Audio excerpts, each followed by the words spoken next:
কতদিন বারণ করেছি আমি যে যে থালায় খাবি সে থালায় যেন হাত ধুবি না। ভুল হয়ে গেছে মা আমাদের। ঠিক আছে, এবার তো যেন মনে থাকে।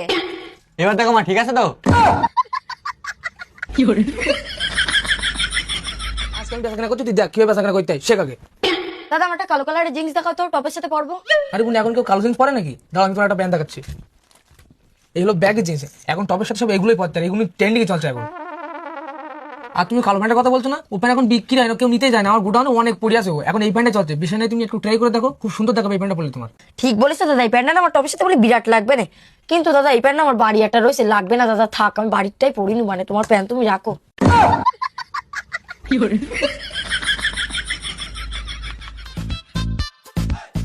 ও মা, সিঙ্গাড়া খাবো।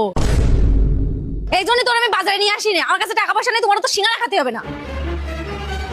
ও মা, আমার সিঙ্গাড়া কিনে দাও, সিঙ্গাড়া না নে বাড়ি যাবো না মা, আমার সিঙ্গাড়া কিনে দাও না ও মা। এ হাচ্ছা বাজারের মাঝখানে এরকম করিস না, আমি জানি তো তুই লুপ দিস, সিঙ্গারা না খেয়ে তুই বাড়ি যাবি না। ও চল, সিঙ্গারা কিনে দিচ্ছি।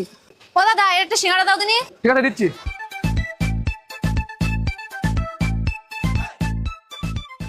মা এদিকে এসো, এদিকে এসো।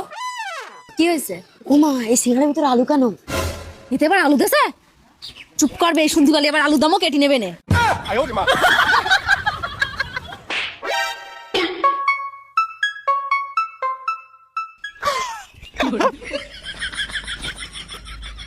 দেখ দাদা, লাস্টবারের মতো বলছি, আমার দিকে আর একবারের জন্য হাসবি না। বিরাট জোরে বেরিয়ে বলো মা তোর। দেখ দাদা, আমার জন্য একদম খেপাবি না, আমি যদি তোর খেপাই তো তুই বলে একদম কেটে ফেলবি। তুই আমার খাওয়াবি, তুই কি করে খাওয়াবি আমার? তুই খাবা আমার বিষয়ে তো তুই কিছু জানিস না। প্লিজ শোনো, প্লিজ তুমি বলো করো না, তুমি আমার সাথে কথা বলো, আমার নিঃশ্বাস বন্ধ হয়ে যাচ্ছে, আমি তো বাচ্চা থাকতে পারবো না।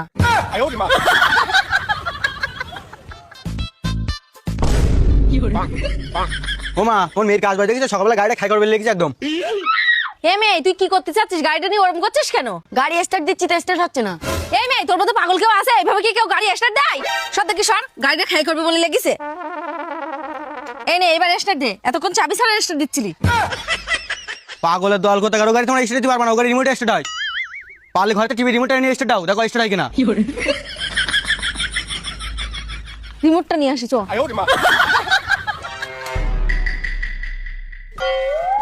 বলো দাদা। ঠিক আছে, দাঁড়াও দাঁড়াও। ও মা, বাইরে একজন এসেছে, 10 কোটি টাকা থাকলে দাও না, দেবো। দাঁড়া দেখছি, এই তো 20 টাকা আছে, এনে 20 টাকাটা দিয়ে আয়। দাদা, মা বলছে মার কাছে আজকে 1 টাকাও নেই, তুমি কালকে এসে কেন? এ মেয়ে, ওখানে এখনো দাঁড়িয়ে রয়েছিস, ও টাকা দিসনি? এই, ও তো তোর দেশে 20 টাকা, আবার এখানে দাঁড়া হু করছিস কেন? যা এখান থেকে। অনামিকা, একটু চালাক হয়, এতদিন ধরে আমার সাথে মিশিস, তো একটু চালাক হতে পারলি না। শোন, নয়নবাড়ি ছাগল কিনতে যাবো, ওরা যখন দাম বলবে তখন তুই বলবি নিও না, লস হয়ে যাবে, লস হয়ে যাবে। ঠিক আছে, চলো। শোন, ওদের সামনে এরকম ভাবে কথা বললি ওরা ঠিক ছাগলের দাম কম নেবে। চলো। ও দাদা, শুনলাম তোমার ছাগল বিক্রি করবা?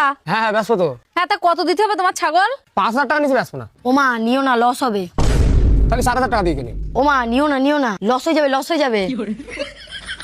তাহলে একটা কাজ করো, আর 500 টাকা কম দিয়ে কিনি। ও মা, আর একবার কি বলবো, লস হয়ে যাবে, লস হয়ে যাবে।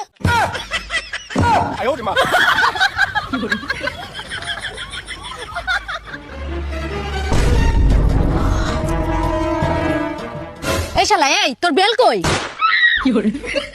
বৌদি, আজকে তোমার বেল পরে আসতে মনে নেই, তুমি হাত দিয়ে মারো। দাদা শোনো বৌদি, তোমার ছাগল আমি বিক্রি করতে পারি, তোমার কোনো চাপ নিতে হবে না, কিন্তু আমার কিন্তু কমিশন দিতে হবে। ঠিক আছে। ও বৌদি, হ্যাঁ এসো। তোমার ছাগল কত নেবা? 5,000 টাকা। একটু কম টম নাও, এত দাম বলে নেওয়া যায়? আরে কম নেবো কি করি, এর আবার কমিশন দেবো কোথার থেকে আমি?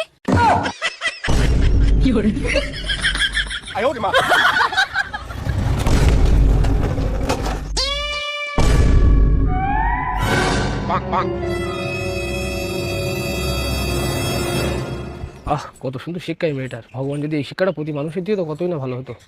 হাট এখান থেকে, তোর কেন ফোন দিচ্ছে?